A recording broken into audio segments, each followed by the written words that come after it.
Energy FM. Same pero iba.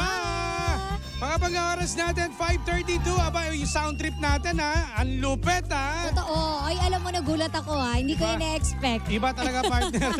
Ang lupet. Talaga yung mga ano natin, yung mga nagsa-sound trip dyan sa palengke. Aba, malamang na-appreciate nyo yung mga habang nagtatrabaho. Pare. Partner, nagtatatad. Eh talaga naman, ginaganahan. Pre, akala ko kasi kung anong mangyayari sa tugtugin natin, biglang boom. Oo, nagulat ako, pre. Ang lupit pala no? Iba talaga. Ito yung mga pasabog ngayong taong 2024, partner, no? Iba. Master to, iyan eh. Sir Toy, ayan o. Talagang dito talaga hindi mo napapalitan ng playlist. Sir Toy ha, ang lupit mo. Sir Toy is the best. Ang lupit ni Sir Toy, lupit ni Sir Toy. At syempre sa mga panggapo natin, kamusta ang lagay ng trapiko ngayon ha? At ano to, partner ha? Matraffic daw sa ibang lugar. Good luck sa ating lahat, bangga. Pero sabi nga, nagbago lang ng taon pero hindi pa rin po nagbago ang Pilipinas. Totoo, ganun pa rin. Syempre, pag hindi matraffic, wala ka sa Pilipinas niya. Totoo, same pa rin. Pero iba. Totoo. At bago lahat mga partner, ito na, ang ating ngayon pong drama, ngayon pong Miyerkules, ibibigay na natin para mabilisan tayo dahil sa mga panggapo natin dyan. Yung team bahay natin, pwede kayo pangga na pumunta po sa ating official Facebook page, Energy FM 106.7. Ayan. Ito na partner ang ating story time. Ang ating story time ngayon na si Boy ay mahilig mag-download ng mga dating app. Ito daw isang araw daw kasi may nakausap siya at nakagaanan ng loob. At hanggang sa humantong sa eyeball. Magkikita sa isang mall. So yun nga, nakita sila hanggang sa dumating yung babae. Nagulat daw kasi siya dahil iba daw yung mukha sa nakita niya sa dating app. Ngayon, ang gagawin daw ba niya, hindi na i-chat o kailangan pa bang ituloy ang kanyang chika-chika or pag-chat sa kanya araw-araw? Nako! Good luck talaga. Alam mo, hindi naman to totally drama, no? Parang ano to kumbaga confused siya. Oo. Kailangan niya ng advice. Yes, oo. Kasi nga, di ba, lahat naman tayo, sabik naman tayo. Kasi nga, high-tech na, may dating app na nga. Di ba, dati nga, partner, yung phone pal? Oo. Hindi mo pa kakilala, hindi mo pa talaga totally nakikita yung mukha nun. Ngayon kasi, nakikita mo kaso, pwedeng ibahin yung tsura. Oo, parang kumbaga, tawag dito, expectation versus reality. Yes, oo. Pero alam mo, ang hirap kasing sabihin na, hindi, dapat ma-inlove ka sa puso, sa kalooban. Hindi, kasi ang una nating nakikita talaga, physical appearance. Tama. Diba? Hindi naman pagiging masamang tao na meron kang preference. Kung hindi mo naman type Oo. Meron nga iba, di ba, partner na, okay, sige, tama nga yung tsura, nakita maganda nga, pero iba yung ugali. Oo. Meron namang iba naman na hindi kagandahan, pero napakabait. Oo, may ganon. Ako kasi kento partner, kwento ko lang din. Kasi ako nagkaroon ako dati, ewan ko, ikaw, kwento mo kung meron ka na rin na, kasi dati meron ako ka-eyeball. Okay. So eto na, kasi dati, uso kasi dati yung one way, yung pag nakita mo siya, pero hindi mo itutuloy yung aalis ka lang bigla, hindi mo siya sinipot. Kinita mo siya, pero hindi ka nagpakita. One way tawag doon So ngayon, ginawa ko noon, syempre nahabag ako Kumbaga syempre maaawa ka, nag-effort yung babae para magkita kayo. Tapos di mo sisiputin. Ako kasi, pag once na iba yung itsura niya, kinita ko pa rin. Kumbaga tao ko pa rin siyang tinanggap. Kung hindi naman tinanggap, tao ko pa rin siyang hinarap. Syempre, di ba nakakaano naman yun na biglang babasusin mo porket nakita mo hindi ka, yung in-expect mo na maganda siya, yung pala hindi kagandahan. Tapos bigla mong hindi sisiputin. Ang pangit naman nun. Yes, At yun. Actually, kumbaga ang pinaka maganda mong gawin, makipagkilala ka, makipagkita ka, wala namang masama. Pero sabihin mo, kumbaga wag mo nang bigyan ng pag-asa. Yes, Huwag mo nang magbigay ng motibo. Kasi hindi mo naman typing. Tsaka partner, bakit gano'n ang nasa isip ng mga tao, Kapag makikipag-date ka o makikipag-eyeball ka, bakit siya na ba ipapakasalan mo? Hindi ba pwedeng kaibiganin mo lang at yun ang ginawa ko, partner, hindi naging kami, pero naging magtropa kami. Pwede naman kasi yun, di ba? Ewan ko yung mga lalaki, kasi may ibang mga may mga ibang hidden agenda. Kung pag maganda, alam na, yayayain yan. Di ba may ganun Pero ako kasi, partner, minsan kasi mahirap na maano kay yung karma ba? Oo. Kapag ikaw ay ginanon mo sa isang babae na ka-eyeball mo, sa susunod na meron kang kikitain, baka ikaw naman ang umiyak. Oo. Di ba? Di ba? Kumbaga sabihin natin, hindi mo naman kailangan kilatisin kagad yung tao, no? Huwag ka muna mag-isip na sa simbahan na ba yung punta ninyo. Hindi, okay lang yun. Kung hindi mo siya type, di magpakita ka, tapos sabihin mo, friends na tayo.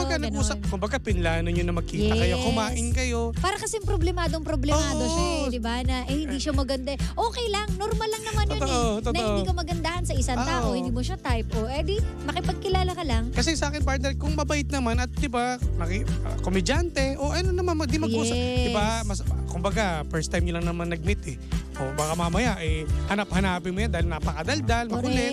May mga ganun talaga. Pero kung sasabihin mo na nanibago o nagbago yung pagtingin mo sa kanya, tsaka mo siya hindi kakausapin na, hindi mo na i-chat. Parang dati, every day or every night kayong magkausap, pagka-chat kayo, nung nakita mo lang, bigla ka nagbago, ano yun? Diba? Pangit yun, pangit na ugali yun. Tsaka alam mo, ewan ko parang maging responsable rin tayo na kapag kunwari gagamitin natin yung picture, wag po yung poser. Para sa akin lang kasi tiwala ka agad yung inaalis mo sa tao Imagine, ginamit mo tipong Colin Garcia. Ayan, oo. Tapos biglang sa personal, hindi pala. Naging kuling. Diba? Yun Tama. Kumbaga, paano kang pagkakatiwalaan ng tao kung mismong mukha mo, hindi mo maipakita? Ako, partner, meron din kasing, hindi lang si Boy ang may kasalanan si girl din. Kasi bakit di siya nagpakita talaga ng totoong tsura niya? Correct. In-upload niya yung picture niya. Total, naghahanap ng hindi ka naman naghahanap ng jowa, naghahanap ka ng kaibigan. Oo. Di ba? Ay nako, dapat kasalanan din ni girl yun. Oo, mali yun. Kasi imagine, gusto mo ba ng taong tatanggapin ka lang dahil lang sa mukha mo? Tama, diba? tama, Or tama. gusto mo bang makatagpo ng tao na gugustuhin lang yung na dun sa picture? Paano ka? Paano yung ugali mo? Diba? Malay mo, makatisod ka pa ng iba dyan na in love sa ugali mo kahit ganun yung picture mo.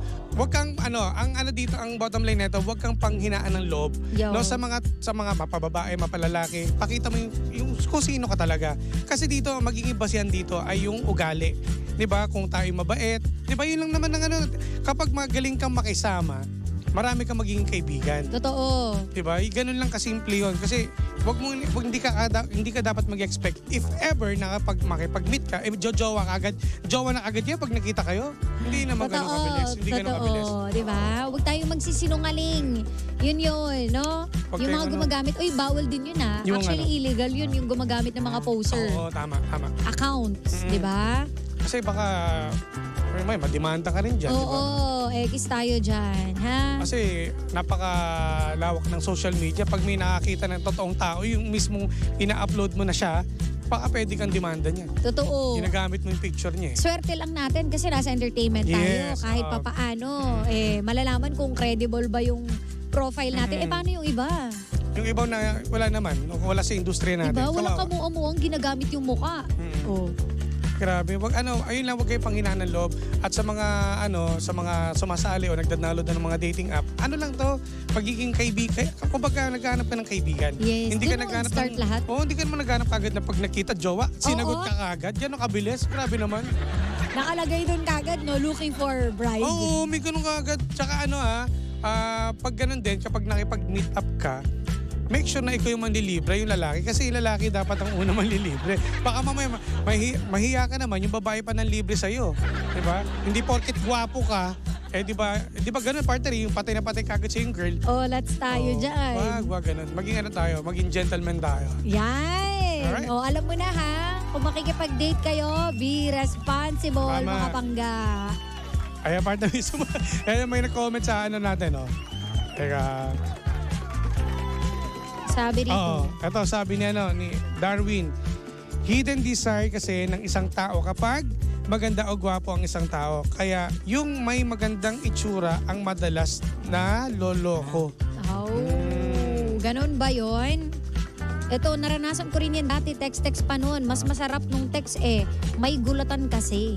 Oo, pero pag may mga gulatan, pag nakita, in-entertain pa rin, hindi win a one way. Oo, Diba? wag tayong ganun. Alam mo, meron nga akong kakilala. Niloko yung kapitbahay namin, Jim. Lalaki yun Lalaki rin yun nagte-text. Na-inlove na ng sobra. Nakakala niya, Akala niya babae yung katext niya. Yung pala, lalaki. hinihingan lang ng load. O di ba ang sama, na-inlove na yung lalaki, umiiyak na ano nangyari, ba tayo magbe-break, ganun. Alam mo, Yung pala tropa. ako naman may naalala ko, si Johnson. Ayan na naman tayo si Johnson. Napakagaling utuin.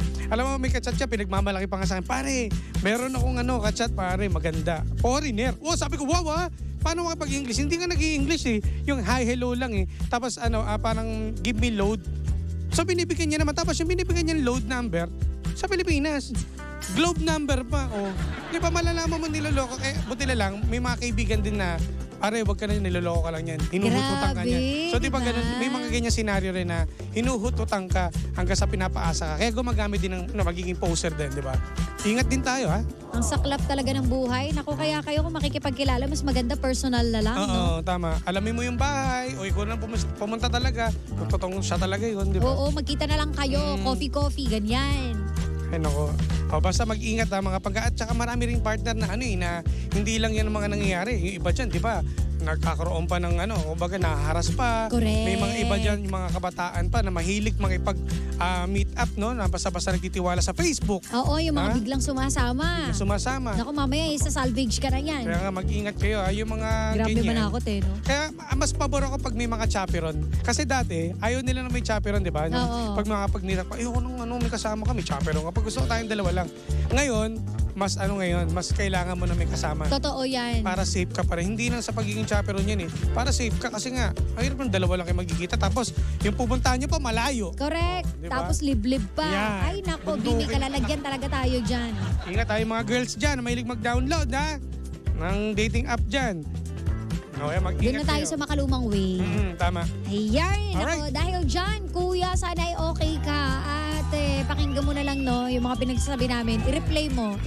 Mapapanood mo naman yan sa ating YouTube channel, no? Correct, Kik. At nako, panibagong drama na naman ang hindi natin nasolusyonan, pero ating napag-usapan. Kaya masasabi ng Jim si Jan ay, anong drama mo? Nakoy, abangan nyo na ang mga susunod pa nating ganap, kaya wala pong maglilipat mga pangga. Correct. At syempre, huwag nyo kalimutan na i-follow at i-like po ang aming official Facebook page sa akin po, DJ Jimbo. At sa akin naman ay Sheena1067. Kaya bukas, panibagong drama na naman, partner, ang ating pag-uusapan. Kaya antabayanan yung bukas, ha? True lalo, kaya naman, tutok lang mga pangga, magpapaalam na po kami. Nakasama't nakapili ninyo nag-iisang pabebot na si Sheena. At ang inyong Jimbolicious DJ na si Jimbo. Dito lang yan sa programang Anong Drama Mo? Number 106.7 Energy FM. Bangga, huwag sabihing radyo, sabihin mo.